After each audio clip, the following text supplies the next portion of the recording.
The grey clouds seemed to hang lower than usual that morning, casting a somber haze over the small-town cemetery. Rain hadn't fallen, but the air carried the heavy scent of wet earth and wilting flowers. Rows of chairs had been arranged in neat lines facing the casket, which sat on a simple wooden platform beneath a green funeral canopy. People arrived slowly, dressed in black, faces drawn, eyes glassy with the weight of loss. Harold Thompson's passing had struck the town in a way no one had expected. He wasn't a politician or a celebrity, just a retired schoolteacher who had spent over 40 years educating generations of local children. He'd taught with kindness, patience, and a gentle wit that made him beloved by everyone from the mayor to the local grocer. He was the kind of man who remembered birthdays, volunteered at the animal shelter, and made sure his neighbors had fresh vegetables from his garden in the summer. But perhaps no one felt his loss more than his dog. Buddy. Buddy was a golden retriever, with warm amber eyes and a calm, loyal demeanor. Harold had adopted him 8 years ago from a rescue shelter, and from that day forward, they'd been inseparable. Every morning, they walked the same 2-mile loop through the park. Every evening, Buddy would rest his head on Harold's knee, while the old man read in his favorite chair. Their bond was unmistakable. So it came as no surprise to anyone when Buddy showed up at the funeral. Emily, Harold's granddaughter, had brought him, knowing her grandfather would have wanted it. That way, she'd placed Buddy's leash loosely around a chair leg near the front row, and he had been sitting quietly until now, as the soft notes of the organ played and people began settling into their seats. Something shifted in Buddy. His ears perked up sharply, his nose twitched, and he stood suddenly, staring straight at the closed coffin.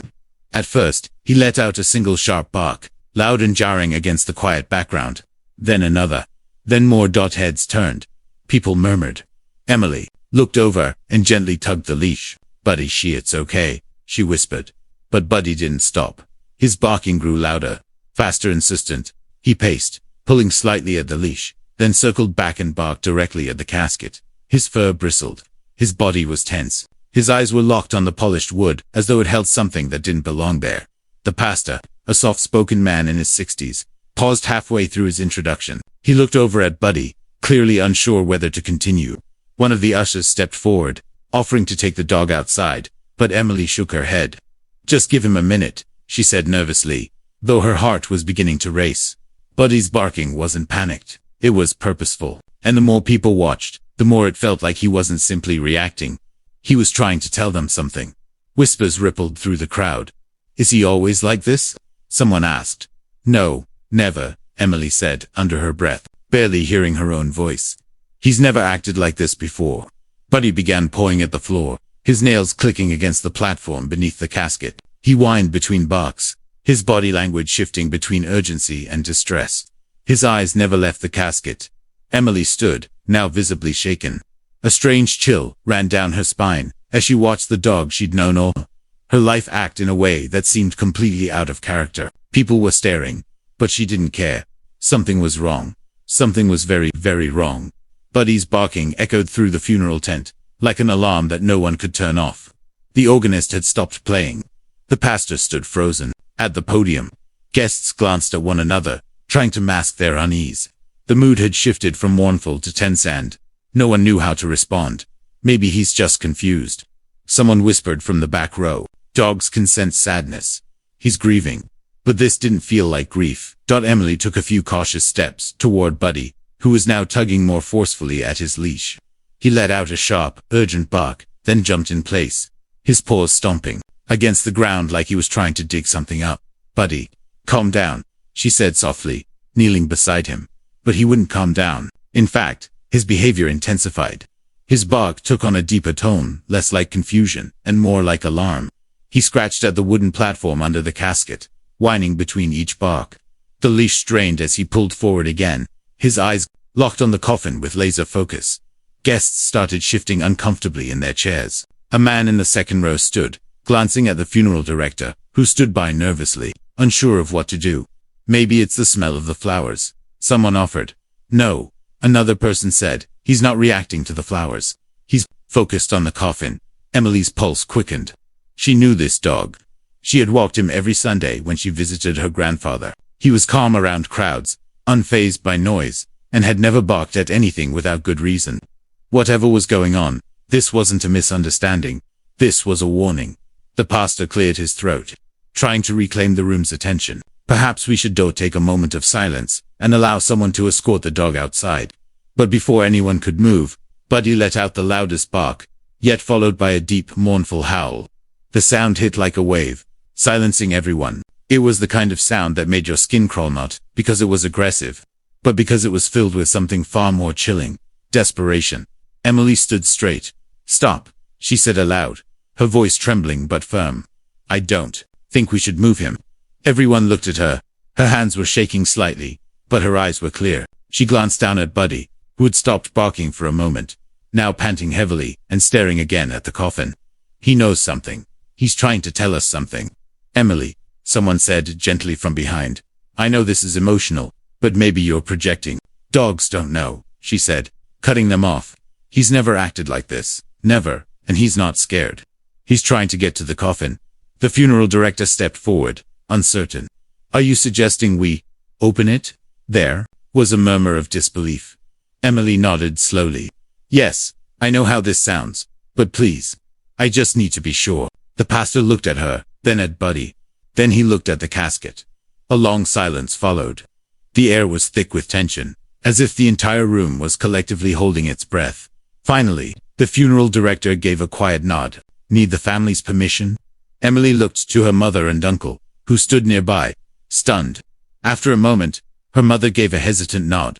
"If Emily says something's not right, then we trust her." The director stepped cautiously toward the coffin, his fingers trembling as they reached for the latch. Buddy sat down, tail still, eyes fixed. Emily's heart pounded in her chest. She didn't know what they would find, but she was sure of one thing. This wasn't grief. This was a warning.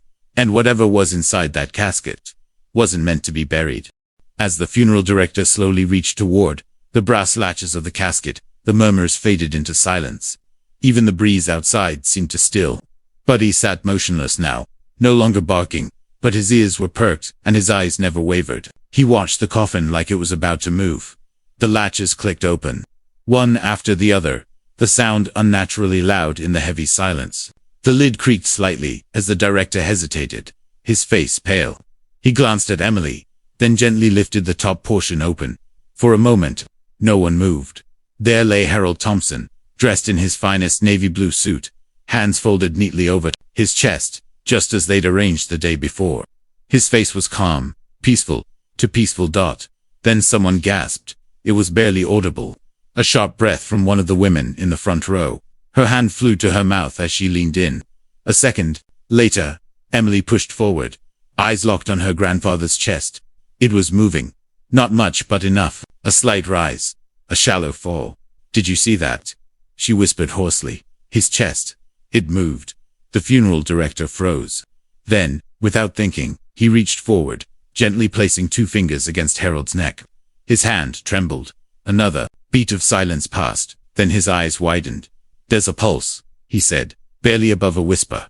"It's faint, but he's alive." The room erupted. People jumped to their feet. Someone dropped their umbrella. A voice called out, "Call an ambulance." Emily stumbled back in disbelief, hands over her mouth.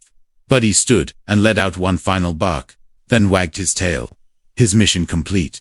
A nurse from the congregation rushed forward, checking for vitals with more confidence. "He's unconscious," she confirmed, "but he's breathing shallow and slow. We need help now." Phones were pulled out, emergency services dialed, and the funeral was no longer a funeral. It had turned into something no one there would ever forget. Harold Thompson had been buried alive. Almost. Emily backed away from the casket, her head spinning. Her grandfather wasn't gone. He was here, alive, cold and still, yes, but alive. Her legs nearly gave out beneath her. She reached for the edge of a nearby chair to steady herself. Buddy pressed his body against her side, warm and steady. She looked down at him, tears in her eyes. "You knew," she whispered. "Somehow, you knew." Within minutes, sirens wailed in the distance. Paramedics arrived quickly, the team moving fast and focused as they lifted Harold from the coffin, placed him on a stretcher. An oxygen mask was secured over his face. Monitors were attached. One of the medics shook his head, still trying to process what he was seeing. "We don't see this often," he muttered. "This is very rare." The pastor stood off to the side, stunned into silence. his small black book still clutched in one hand. Most of the guests were still processing what had just happened. Some cried, some simply stood frozen, hands over their mouths, as the stretcher was wheeled through the rows of chairs. Then, one by one, people began turning to look at Buddy. The dog sat still again, panting softly, tail thumping once or twice. He didn't seem surprised or scared. He simply looked relieved, like he'd done what he came to do. Emily knelt beside him again, wrapping her arms around his neck. "You saved him," she whispered, burying her face in his fur. "You really saved him." And in that moment, every person there knew this funeral wasn't just a tragedy avoided. It was a miracle no one would ever forget. The sirens had faded. The stretcher was gone, and Harold Thompson was on his way to the hospital, but the people left behind at the cemetery weren't ready to move on. The mood had transformed from grief to awe, and in the center of it all stood Emily, still clutching Buddy's leash, her thoughts spinning like a whirlwind. Everything had happened so fast. She had stood next to her grandfather's casket, just minutes before, thinking she was saying goodbye forever. Now, he was breathing weak and unconscious. Yes, but alive. Somehow, impossibly. Alive.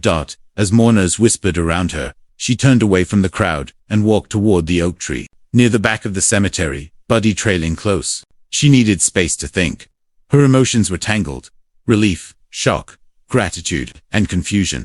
She sat down on the stone edge of the landscaping and looked at Buddy, who sat beside her, ears perked, tail brushing the grass. "How did you know?" she asked aloud, though she didn't expect an answer. "How did you know he was still in there?" Buddy let out a soft whine, then placed his paw gently on her knee. It wasn't just instinct. It couldn't be. It had felt like he was warning them, pleading with them to open the casket. Not as a dog who missed his owner, but as something more, like a protector, like a guardian. Emily glanced back toward the tent, where people still lingered, talking in hushed tones. They were already calling it a miracle, but in her heart, Emily didn't think it was just that. Something didn't add up. She thought back to the day before, when she'd gone with her mother to view Harold's body at the funeral home. Everything had looked fine, peaceful. She'd held his cold hand. She remembered the way the funeral director had quietly confirmed there was nothing unusual about the death. No autopsy, no lingering illness, just a heart that stopped beating. Only now she wasn't so sure it had ever truly stopped. She stood, Buddy rising with her. Her mother met her halfway back to the tent. "Are you okay?" she asked gently.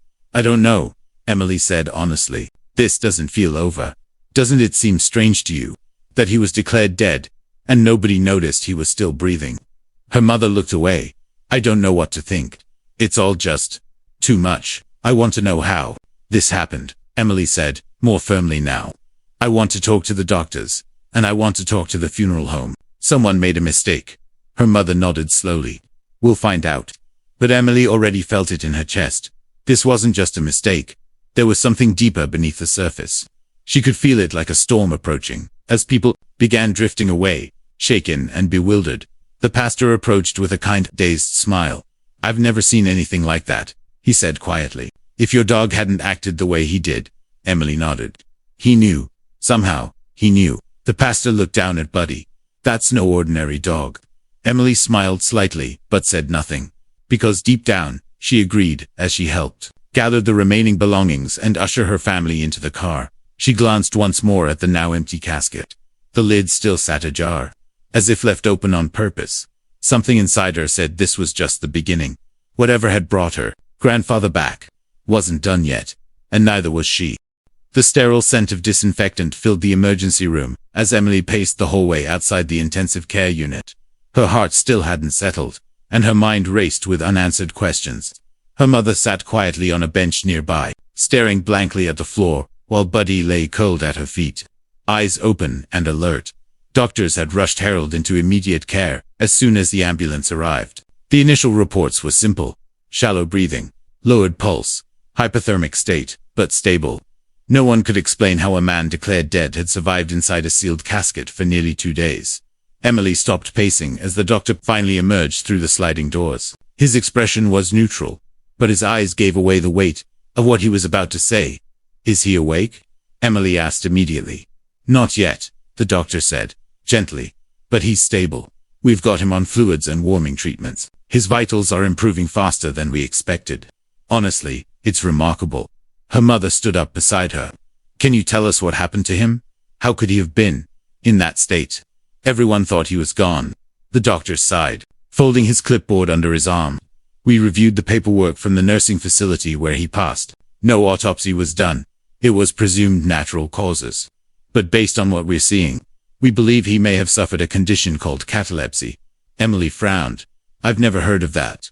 It's rare, the doctor explained. Very rare.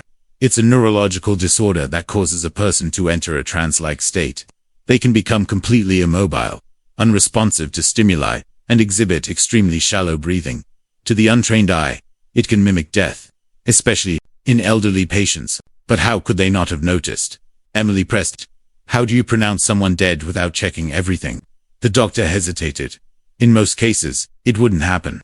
But if he was in a facility without specialized equipment, and the staff assumed, well, that's how mistakes happen. Emily exchanged a glance with her mother. There was something in the way the doctor spoke, a tightness, a careful choice of words. She narrowed her eyes. Is that really what you think happened? She asked. He looked down, then met her gaze. To be honest, we're not ruling anything out. We're running toxicology, checking for any suppressed neurological responses. If there was medication involved or something else, it could have contributed. Emily's stomach turned. Are you saying someone might have done this to him? On purpose? The doctor didn't answer directly. He simply said, we'll know more soon. Emily thanked him, and he disappeared down the hallway. She turned to her mother, who looked shaken. This isn't just about a rare condition, Emily said quietly. Something's off. Grandpa was healthy. He wasn't on any new meds. He never even had memory issues. How does someone like that suddenly end up buried alive? Her mother didn't answer, but she didn't disagree either. As they prepared to head back to the waiting area, a nurse walked over with a clipboard. Emily Thompson. Yes, she replied. The nurse smiled kindly. Your grandfather stirred a little, just murmured something. He's not conscious, but it might be important. Emily's breath caught. What did he say? The nurse glanced at the paper in her hand. Just one word. What word? She read it slowly. Ledger. Emily froze. It meant nothing to the nurse. But to her, it triggered something, a memory she hadn't thought about in years. A locked drawer in her grandfather's study. One he always said held private things. Something told her that drawer, and whatever was inside it, held answers. And possibly the truth behind everything that had just happened. The word lingered in Emily's mind the entire ride home. Ledger. She sat in the back seat with Buddy curled beside her, the car quiet except for the hum of tires on the pavement. Her mother sat up front, occasionally glancing in the rearview mirror, as if expecting Emily to say something. But she didn't. Not yet. Her mind was too full of possibilities. They arrived at her grandfather's house just after dusk. The porch light flickered on, triggered by motion, casting long shadows across the quiet front lawn. Emily had spent many summers here as a child, but tonight, the house felt different, still and watchful, like it was keeping its own secrets. Inside, the familiar scent of pine wood and old books filled the air. Emily's mother paused in the living room, but Emily walked with purpose down the hall to the study. Buddy followed, silently, tail low, steps careful. The study was untouched since Harold's passing. His worn leather chair sat behind the oak desk. Framed photos of his military service and a faded baseball signed by his favorite player lined the bookshelves. Everything looked the same, but Emily's focus was singular. She walked to the right side of the desk and pulled open the middle drawer. Empty, just pens and old paper clips. Then she moved to the bottom left, the one her grandfather had always told her was off limits.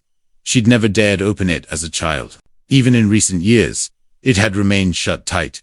She tugged, locked. Buddy let out a low whine behind her. Emily glanced back, then crouched, running her fingers along the inside edge of the drawer. She felt something, a small notch beneath the panel. Pressing it inward, there was a tiny click, and the drawer popped open with a soft creak. Inside was a single leather-bound notebook. The ledger. She lifted it carefully and opened the first page. It wasn't a financial ledger, not in the usual sense. The handwriting was her grandfather's, neat and deliberate. But the contents were nothing she expected. Dates, names, large sums of money, notes like March 8th, cash to LT, no paper trail, second payment confirmed. April 12th, wife doesn't suspect, keep under wraps, cover story agreed. May 2nd, met with Dr. S again, pressure building, must secure fallback plan. Emily's stomach turned. She flipped page after page. It was a record of private dealings, some of them involving people she recognized from town. A local councilman, a doctor, a former banker. And then she found something that made her blood run cold. June 2nd plan in place. Will sign off on exit if health declines. Letter to Emily only if things go wrong. Keep key hidden in clock base. She stared at it. Exit. Had her grandfather known something was coming? Her hands shook as she turned back to earlier entries. One stood out in red ink. If this goes wrong, the dog will know, she gasped. Buddy, now sitting beside her again, looked up at her as if he understood. The words weren't random. They were deliberate. Her grandfather had left clues. Had he been planning to disappear? Had he known someone might try to silence him? She closed the ledger slowly and looked around the study again, a different energy now pulsing through her. The quiet wasn't peaceful, it was expectant, like the walls were waiting for her to finish the story. And the mention of a key hidden in the clock base. That was her next step. Emily rose, determination on her face.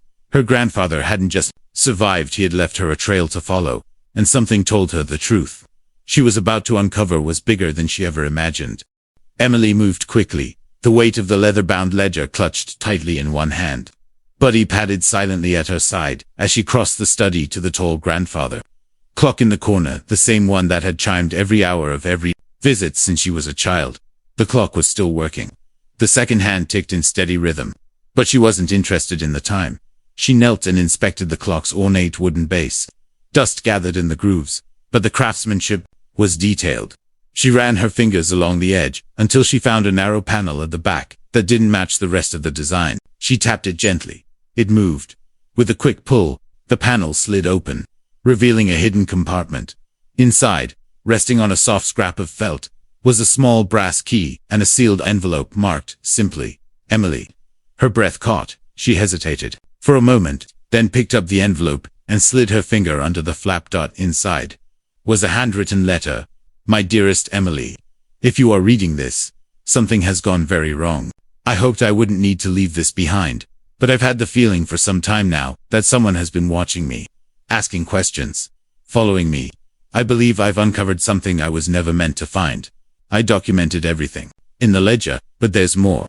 The key you now hold will unlock the metal box in the workshop out back.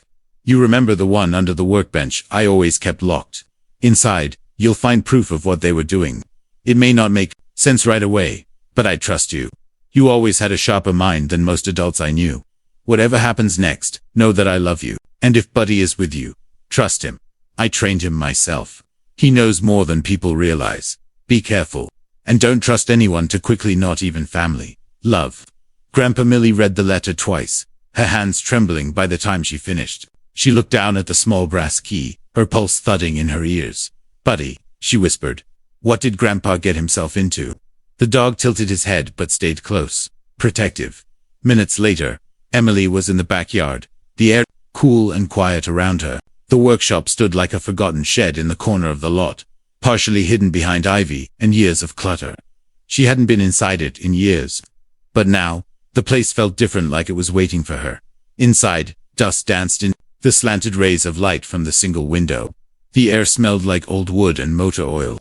Her grandfather's tools were still neatly hung on the walls, and under the workbench, exactly where she remembered, was the metal box. Heavy, bolted shut. The lock was old, scratched from use. She slid the brass key into place. It turned with a click. The lid creaked open. Inside was a thick manila folder, packed with documents, photographs, and newspaper clippings. Names and dates were highlighted. Some papers bore government letterheads. Others were signed with initials. But one thing immediately jumped out. A photograph of Harold standing with 3 other men, 2 of whom Emily recognized from the funeral service. One had even delivered a eulogy. Taped beneath the photo was a note in her grandfather's handwriting. These are the ones who know. At least 2 of them wanted me silenced. Her heart raced. She'd thought this was about a medical mistake. But it wasn't. It was about a cover-up. A group of men, some with influence, who hadn't wanted her grandfather alive. And for a moment, she felt a chill deeper than the evening air. Because if they found out Harold was still breathing, they might come back to finish the job. Emily sat alone in her grandfather's workshop.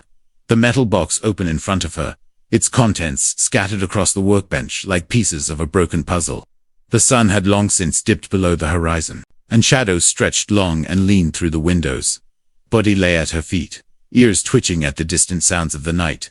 She flipped through the documents again. Reports, transaction slips, records of secret meetings, most shockingly, medical forms altered with forged signatures. Her grandfather had uncovered a quiet but dangerous operation. Wealthy local figures funding hush-hush end-of-life agreements for elderly patients who didn't always consent. Her grandfather had been one of them, and somehow, he had survived what was meant to be his exit. Emily had no doubt now. Someone had tried to ensure Harold Thompson would never wake up, but they hadn't counted on Buddy or on her finding the truth. Suddenly, Buddy sat up and let out a low growl. Emily stiffened. Then she heard it to a car, pulling up the gravel drive. Headlights flooded through the blinds. She grabbed the folder, shoved it back into the box, and gently closed the lid. Buddy stood at full attention now, tail stiff, eyes fixed on the door. Someone knocked. Not hard. Just once. Then a voice. "Emily, it's Pastor Jean. May I speak with you?" Her blood turned to ice. Pastor Jean. He'd been at the funeral. He'd delivered a kind, tearful speech about Harold's long life. He was also one of the men in the photograph from the box. Emily didn't answer. She moved silently to the side of the door and picked up the baseball bat her grandfather kept propped by the bench. Buddy positioned himself beside her, low and tense. Another knock. Louder this time. "I just want to talk," Pastor Jean called gently. "About your grandfather. We didn't expect him to survive. That's hard to explain, I know. But let's not make this more complicated." Emily's breath caught. "We didn't expect him to survive. So it was true. He was involved." "Leave," she said firmly through the door. "I know everything. And I'm going to the police." There was silence. Then a sigh. "You don't understand what's at stake, Emily," he said. "Your grandfather got in too deep. He was going to expose people far more powerful than me. And now you're walking down the same path." Buddy barked. Sharp and sudden. "Last warning," Emily said, her voice shaking, but steady. "Leave. Or the next thing you'll hear is a recording of this conversation, sent to every news outlet I can find." There was a pause, then retreating footsteps. The car door opened, slammed shut, and the vehicle reversed down the drive, tires crunching against gravel. Emily didn't move for a long moment. Only when silence returned did she exhale. Collapsing onto the nearby stool, she looked down at Buddy. "You saved us again," she whispered. Later that week, with the help of a lawyer and a sympathetic journalist, Emily turned the evidence over to the authorities. The investigation was quiet at first, discreet, careful, but it soon grew into something much bigger than she imagined. Arrests were made, resignations followed, and Harold Thompson, now fully recovered and resting in a hospital bed, became a living testament to what nearly went unnoticed. The media dubbed it the Coffin conspiracy, but Emily called it something else: justice. As for Buddy, he was no longer just a family pet. He was a hero, a silent guardian who had sensed danger when no one else could. And every night after her grandfather returned home, Emily would find the two of them together, Harold in his favorite chair, Buddy curled up beside him, both survivors in their own way. Some said it was luck. Others called it fate. But Emily knew the truth. It started with a bark, and it ended with a secret the world would never forget.